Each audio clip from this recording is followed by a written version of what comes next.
Hello শিক্ষার্থী বন্ধুরা, সবাই কেমন আছো? আশা করি ভালোই আছো। টিডি লার্নিং সেন্টারে সবাইকে স্বাগত জানাচ্ছি। ইতিমধ্যে আমরা নাউন সম্পর্কে অনেক আলোচনা করেছি। আজকে আমাদের বিষয় হচ্ছে প্রোনাউন। আজকে আমরা আলোচনা করব প্রোনাউন নিয়ে।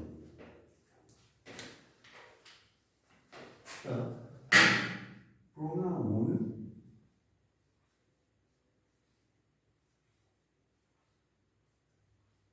এর বাংলা অর্থ আমরা কি জানি? সর্বনাম।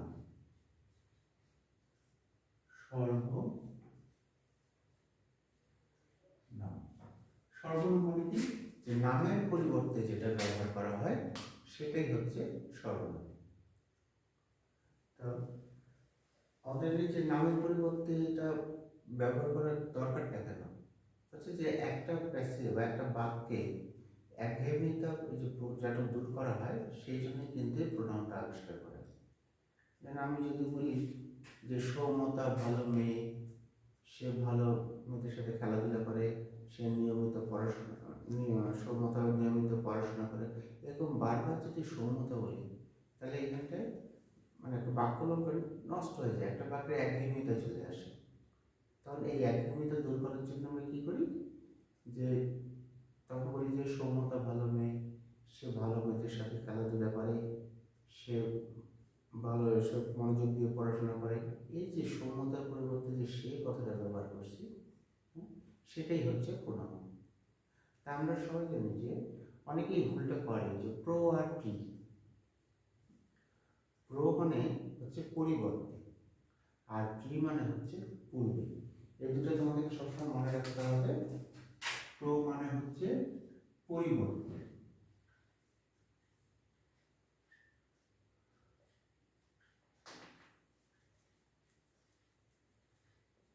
বা তোমরা বদলেও বলতে পারো।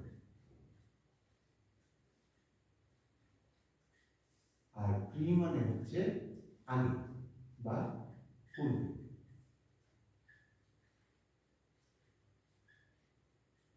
পূর্বে বা আগে। এটা অনেকে ভুল করে বারবার প্রো মনে করে কি যে আর পূর্বে, কিন্তু আসলে তা না। প্রো মানে হচ্ছে পরিবর্তে, আর প্রি মানে আগে বা পূর্বে। কারণ আমরা বলি কিন্তু প্রিপোজিশন, অর্থাৎ পূর্বে অবস্থা। তার মানে কি এরপরে কাউকে থাকতে হবে। কিন্তু এখন আমরা শিখাচ্ছি কি প্রোনাউন।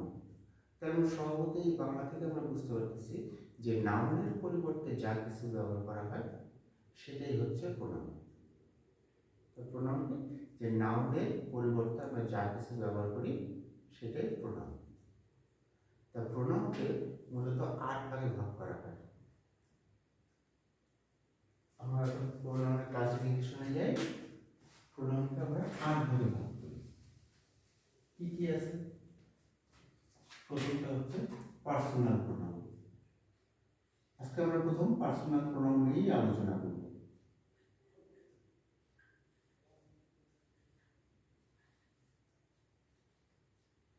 পার্সোনাল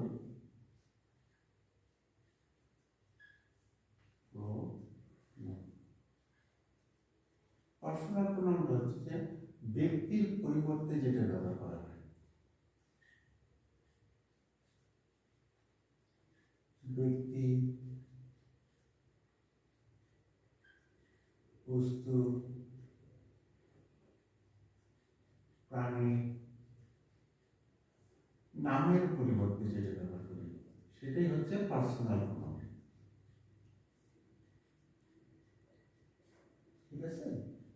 তো পার্সোনাল প্রোনাউনকে আমরা 3 ভাগে কিন্তু ভাগ করি। পার্সোনাল প্রোনাউনকে 3 ভাগে ভাগ করা হয়। যেটা আমরা জানি যে সাবজেক্ট, অবজেক্ট, পজেসিভ। তার মধ্যে সাবজেক্ট কথাটাকে বলে না, সেটাকে আলাদা নাম দেয়, সেটার নাম হচ্ছে নমিনেটিভ। অর্থাৎ এটাই আমরা সাধারণত বলবো সাবজেক্টিভ। আমরা এখানে কি লিখলাম? নমিনেটিভ।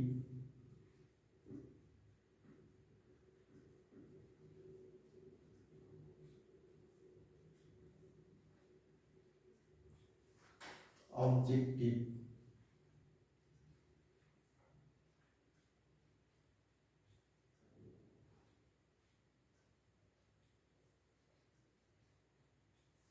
পসেসিভ।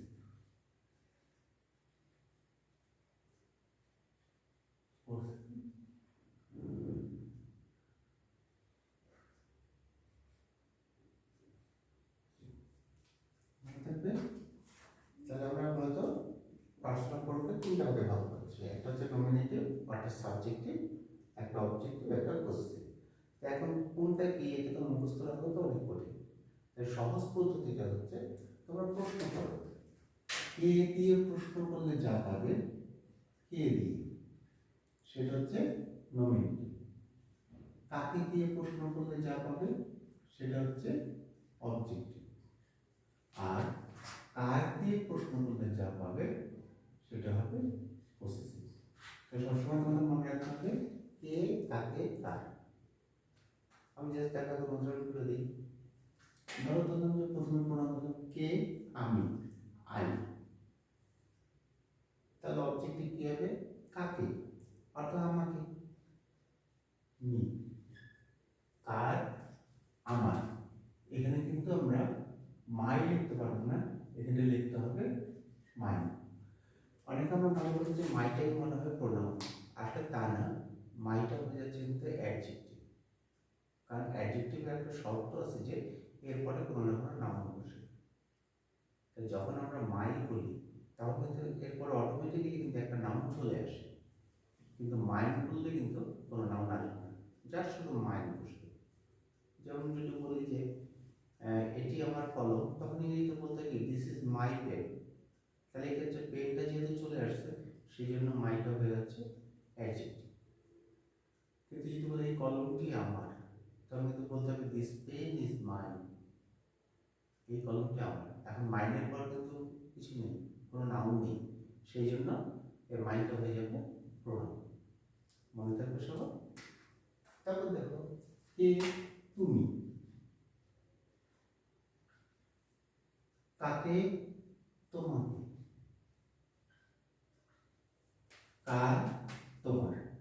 এগুলো কিন্তু ইয়োর হবে না, এটা হয়ে যাবে ইয়োর্স। কারণ ইয়োর্সের পর কোনো নাউন বলবে না। তাহলে কে, সে, হি। কাকে, তাকে, হিম। কার, তার, হিস। এখন তো বলতে পারি যে তার এখানে আরেকটা প্রশ্নটা কেন হিস, একটা শব্দ আসলে অ্যাডজেক্টিভ হিসেবে, আসলে যদি ডাবল এস দেওয়া যায় কেমন শব্দটা কেমন হয়ে যাবে না, হিস হয়ে যাচ্ছে। যেহেতু শব্দটা উচ্চারণ খারাপ লাগতেছে সেই জন্য একটা হিসাব দিতে হয় না, এই হিস দিয়েই সেটা চলে। তারপর যদি সি হয়, সে, কে, সে। কাকে, তাকে। হার, কার, তার, হার্স। তারপর আরো থাকতে পারে আমরা, উই। কাকে, আমাদেরকে। হাস, কার, আমাদের, আওয়ার্স। তারপর থাকবে কে, তাহারা। তাকে, তাদেরকে, দেম। কার, তাদের, দেয়ার, দেয়ার্স হবে এখানে। ঠিক আছে, এইভাবে আমাদের সাবজেক্ট অবজেক্ট পসেসিভ আমরা বের করতে পারি। সাবজেক্টে সাবজেক্টিভ বলে তোমরা সব মনে রাখবে এটা নমিনেটিভ। ঠিক আছে, আর এখানে কিন্তু আমরা পার্সনটা কিন্তু বের হয়ে যাচ্ছে এবং সিঙ্গুলার প্লুরাল কিন্তু বের হয়ে যাচ্ছে। যেমন আমরা যেহেতু আই আছে, এটা ফার্স্ট পারসন, ইউ আছে সেকেন্ড পারসন, হি আছে থার্ড পারসন, তাহলে সেটাও হবে থার্ড পারসন হিসেবে যেতে আগে। উইটা হচ্ছে সেকেন্ড পারসন, যেটা হবে থার্ড পারসন। ইউটা ইউ এক বচন যায়, বহু বচন পার্সোনাল দিক দিয়ে হয়ে যাচ্ছে। আবার তুমি যদি বলো যে সিঙ্গুলার প্লুরাল, তাহলে দেখো এতটুকু থেকে এতটুকু পর্যন্ত কিন্তু হচ্ছে সিঙ্গুলার। ইউটা সিঙ্গুলার হয়, প্লুরাল হয়। কারণ ইউ মানে তুমিও হয়, ইউ মানে তোমরা হয়। আর আসলে আমাদের বাংলা ভাষাটা বেশি শুদ্ধভাবে বলা, কিন্তু ইংরেজিতে এত কম শব্দ ব্যবহার করা হয় যে এক শব্দে অনেক কিছু প্রকাশ পায়, যেটা মাঝে মাঝে আমাদের বুঝতেও সমস্যা হয়। যেমন আমরা তো খালাতো ভাই, খালাতো বোন, চাচাতো ভাই, চাচাতো বোন, মামাতো ভাই, মামাতো বোন বলি, কিন্তু ইংরেজিতে একবারে বলেছি কাজিন। এখন কাজিন বললে আমরা কি ধরব? সে খালাতো ভাই, না খালাতো বোন, না চাচাতো ভাই, না চাচাতো বোন? এই জন্য আমাদের বাংলা কথাগুলো কিন্তু স্পষ্ট, কিন্তু ইংরেজি কথাগুলো অতটা স্পষ্ট না। আমি যদি বলি আন্টি, আন্টি মানে আমি কাকে ধরবো? সে চাচি, সে মামি, সে খালা, সে ফুপু, কোনটাকে ধরবো? কিন্তু আমাদের দেখো প্রত্যেকটা আলাদা আলাদা রয়েছে। চাচি বললে কি আমরা চিনতে পারি, মামি বললে কি আমরা বুঝতে পারি, খালা বললে কি তাও আমরা কিন্তু বুঝতে পারি, কিন্তু এক আন্টি বলে কি কোনো কিছু বোঝা যাবে সে কে? এই জন্য আমাদের বাংলা ভাষাটা হচ্ছে অত্যন্ত পরিষ্কার, কিন্তু ইংরেজি ভাষাটা ততটা পরিষ্কার নয়। তাই জন্য আমরা এখানে ইউ মানে যদি তুমিও ধরো, ইউ মানে কিন্তু তোমরা ধরো, তাহলে সেই ক্ষেত্রে যদি তোমরা অর্থে ধরো তখন ইউটা হয়ে যাবে বহু বচন, প্লুরাল। আর যদি তুমি ধরো তাহলে সেটা হয়ে যাবে সিঙ্গুলার। ঠিক আছে, তো এই হচ্ছে আমাদের পার্সোনাল প্রোনাউন। আর আরেকটা তোমরা দিতে পারো এরপর ইট দিতে পারো।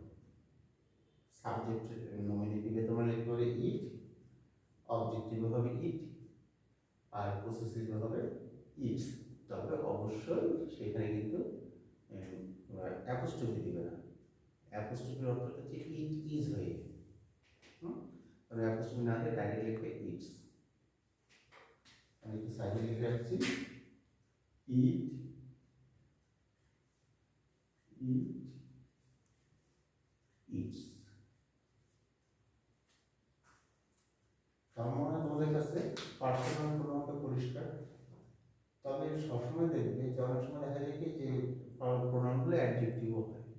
তবে এক্ষেত্রে তোমাদের মনে রাখতে হবে যে যদি পিছনে নাউন থাকে তাহলে সেটাই হচ্ছে অ্যাডজেক্টিভ, আর যদি নাউন না থাকে তখন সেটাই হয়ে যাবে প্রোনাউন। পার্সোনাল প্রোনাউন বুঝে গেছে সবার? আজকে আরেকটি প্রোনাউন নিয়ে আলোচনা করব, সেটা হচ্ছে ডেমনস্ট্রেটিভ প্রোনাউন।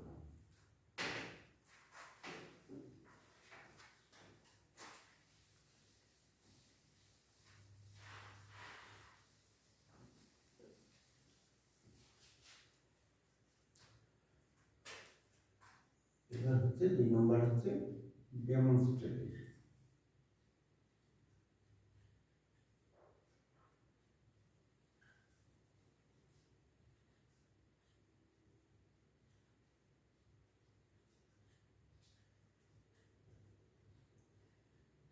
ডেমনস্ট্রেটিভ প্রোনাউন হচ্ছে কি কোনো কিছুকে নির্দেশ করে, হচ্ছে নির্দেশক হিসেবে কাজ করে।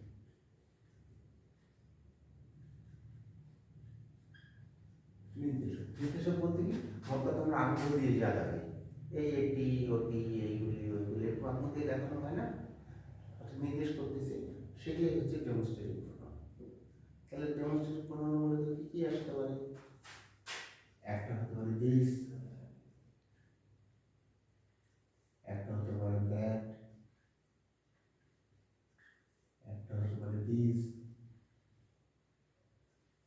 একটা হতে পারে দোস। ঠিক আছে, যেমন এটা কিন্তু আবার অ্যাডজেক্টিভ হয়, কারণ আমি একটা লিখলাম কি দিস ইজ মাই পেন। ঠিক আছে, আর একটা লিখলাম দিস পেন ইজ মাইন। এটা দেখো তোমরা জিনিস লক্ষ্য করো, দিসের পরে কি কোনো নাউন আছে? নাই কিন্তু। আবার এখানে দিসের পরে কি হচ্ছে? একটা নাউন আছে না? তাহলে এটাকে আমরা বলতে পারি ডেমনস্ট্রেটিভ প্রোনাউন, আর এটাকে বলতে পারি আমরা ডেমনস্ট্রেটিভ অ্যাডজেক্টিভ। অর্থাৎ যদি কিছু নাউন চলে আসে তখন সেটাই হয়ে যাচ্ছে অ্যাডজেক্টিভ, আর যদি প্রোনাউন না থাকে তাহলে সেটাই হয়ে যাবে, যদি অ্যাডজেক্টিভ নাউন না থাকে তাহলে সেটাই হয়ে যাবে প্রোনাউন। যেমন এখানে this is my pen is, মাইটা কিন্তু এখানে অ্যাডজেক্টিভ, অথচ এটা যখন মাইনাস যে মাইনের পরে কিন্তু কোনো নাউন নেই, তাহলে এটাই হয়ে গেল প্রোনাউন। মুখস্থ করে কাজটা করবে তা না, একটু বুদ্ধি দিয়ে দেখতে হবে, কারণ এটা অবস্থার মধ্যে তার নামেরও পরিবর্তন হয়। ঠিক আছে, তাহলে ডোমিনেটিভ প্রোনাউনে তোমাদের শুধু এই চারটে জিনিস থাকবে, দিস, দ্যাট, দিস, দোজ। আবার এটাকেও মাঝে মাঝে ইহা অর্থে যদি আসে ধরে, তবে তোমাদের মূলত মনে রাখতে হবে দিস, দ্যাট, দিস, দোজ। যেমন আমি যদি লিখি দোজ আর বিউটিফুল কালার্স,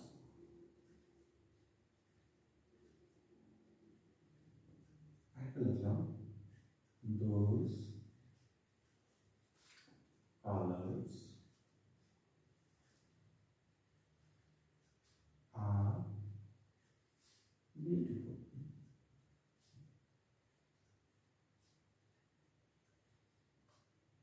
আচ্ছা তোমরা বলতো কোনটা কি হবে? হ্যাঁ, সবাই কি করতো যে প্রথমটা হচ্ছে কিন্তু প্রোনাউন, কারণ দোজের পর কিন্তু নাউন নেই, আর এখানে দ্বিতীয়টা হবে কিন্তু অ্যাডজেক্টিভ, কারণ এই দোজের পর কিন্তু একটা নাউন আছে। তার মানে একই জিনিস কিন্তু স্থানভেদে কি হচ্ছে, তাদের নামটা পরিবর্তিত হচ্ছে। তো যাই হোক, আজকে দুটো বিষয়ে আলোচনা, আগামী দিন আবার প্রোনাউনের অন্যান্য ভাগ সম্পর্ক আসবে। তুমি একটু মনোযোগ দিয়ে জিনিসগুলো দেখবে আর একটু করবে, তাহলে আশা রাখি তোমাদের পার্সোনাল সম্পর্কে কোনো সমস্যাই থাকবে না। এই বলে আজকে আমি আমার ক্লাসটি শেষ করছি। ধন্যবাদ।